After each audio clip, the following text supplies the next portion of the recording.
Sur l'affaire qui porte son nom, Alexandre Benalla n'a pas changé de perception. Des erreurs ont été commises évidemment, par moi, c'est certain, mais il semble malgré tout que j'ai le dos bien large. Et je suis loin d'être le seul responsable de ce naufrage. Je suis le fusible utile du pouvoir. Ces mots forts sont issus d'un livre que l'ancien chargé de mission de l'Élysée a écrit dans le secret. Le titre qu'il a choisi est Sans détour, ce qu'ils ne veulent pas que je dise. Les bonnes feuilles ont été publiées ce mercredi par le magazine Le Point. Il est double ce livre, hein. C'est à la fois le récit, c'est l'histoire d'un homme qui ne veut pas quitter la scène. Il le dit d'ailleurs, hein, j'ai réussi à monter sur la scène, on a mis les projecteurs sur moi. Mais il veut pas la quitter cette scène. Il dit je rallume la lumière et je reste sur scène. Et puis aussi c'est un homme qui est dans le combat. Il veut prouver qu'il n'est pas celui que les médias ou l'entourage, un certain entourage d'Emmanuel Macron décrivent. S'il n'est pas tendre à l'égard des hauts fonctionnaires qu'il a croisés à l'Élysée, il épargne toujours celui pour qui il a travaillé dans l'ombre pendant près de 2 ans. Alexandre Benalla se souvient bien de sa rencontre avec Emmanuel Macron, fin 2016. Il décrit son premier entretien avec le candidat comme une révélation. Alexandre, c'est ça? Bien, tu commences quand? Direct, le regard droit planté dans mes yeux, la poignée ferme et franche. Il se passe chez moi un truc immédiat. Le contact est total, je sais que je vais le suivre. Pendant la campagne présidentielle de 2017, attention à la porte derrière vous, attention à la porte derrière vous. Le jeune homme assure la sécurité d'Emmanuel Macron. Une fois l'élection passée, il devient chargé de mission. Il accompagne le couple présidentiel lors de déplacements privés et gère les aspects logistiques de certains événements organisés par l'Élysée. Après l'hommage national à Johnny Hallyday, il doit prendre en charge une demande du manager du chanteur, le remboursement de centaines de milliers d'euros de frais liés à la cérémonie.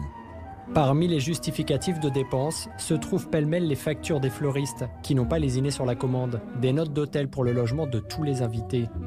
Cerise sur cet étrange gâteau, la facture du cercueil est agrafée à l'alias. La présidence, qui ne s'est engagée à payer que les surcoûts liés à l'hommage national, ne donne pas suite aux relances.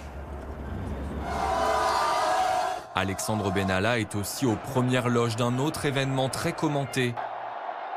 La descente des Champs-Élysées par l'équipe de France championne du monde. À l'époque, l'empressement du chauffeur à rejoindre l'Élysée est très critiqué. À plusieurs reprises, je lui demande de ralentir. Il relâche un peu la pression, puis remet les gaz dès qu'il peut. Ce gars doit avoir rendez-vous chez le dentiste et il a peur d'être en retard. Ce passage éclair laisse derrière lui des supporters frustrés. Mais ce jour-là, Alexandre Benalla n'aurait pas dû être dans le bus des Bleus. Il a été officiellement réaffecté à des tâches administratives après une suspension de 15 jours. La conséquence des faits survenus le 1er mai 2018 sur la place de la Contrescarpe. Si l'Élysée en a bien eu connaissance, l'existence des faits n'est révélée au grand public que 2 mois plus tard par le journal Le Monde. Une enquête est ouverte dans les heures qui suivent. Ce vendredi 20 juillet 2018, je suis comme le gibier qui ne sait pas encore que la chasse est ouverte.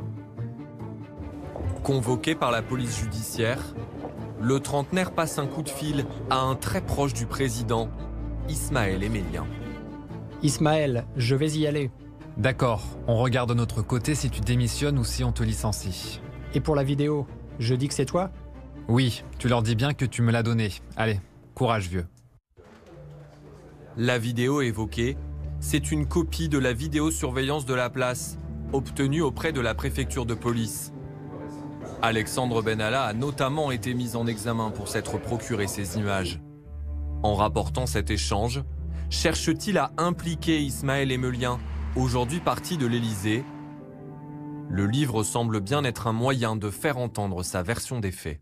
Alors, il n'y a pas vraiment de scoop, mais d'abord, clairement, une volonté de se dédouaner et de se victimiser. Alexandre Benalla, qui implique avec lui dans l'affaire Ismaël Emelien, l'ancien stratège d'Emmanuel Macron, qui vise aussi ce qu'il appelle les hommes gris qui peuplent l'Élysée, ces hautes sphères du pouvoir qu'il dérangeait, selon lui, parce que lui n'était pas du sérail. Malgré les coups, le trentenaire est bien décidé à rester désormais dans la lumière. Des rumeurs persistantes l'annoncent candidat aux prochaines municipales dans la ville de Saint-Denis. Alexandre Benalla ne les a pas démenties.